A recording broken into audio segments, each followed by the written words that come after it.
आंबेगाव तालुक्यातील पेठ पारगाव गावातील ग्रामस्थ वर्षाला सरासरी तब्बल 1 कोटी रुपये मोबाईलचे बिल भरतात। या पार्श्वभूमीवर मोबाईलचा अतिरिक्त वापर टाळण्यासाठी विद्यार्थी एकवटले असून जनजागृती मोहीम त्यांनी हाती घेतली आहे। सामूहिक प्रतिज्ञा घेऊन मोबाईलचा अतिरिक्त वापर न करण्याची अंमलबजावणी सुरू केली आहे। घरातील व्यक्तींना मी संकल्पपूर्वक प्रतिज्ञा करते की मोबाईलचा वापर मी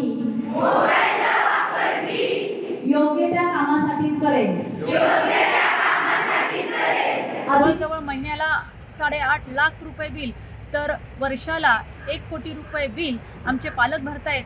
त्याचबरोबर विद्यार्थ्यांमध्ये कानाचे बहिरेपण, डोळ्याला चष्मा लागणे, स्वमग्न विद्यार्थी असे अनेक आजार आम्हाला मोबाईलमुळे झालेले पाहायला मिळाले आणि म्हणूनच मोबाईलचा कमीत कमी वापर फक्त अभ्यासासाठी वापर करणं आणि अतिरिक्त वापर टाळणं अशा प्रकारचं सर्वेक्षण करण्यात आलं। आणि या सर्वेक्षणामध्ये आम्हाला ज्ञानशक्ती विकास वाहिनी या संस्थेनं खूप सहकार्य केलं।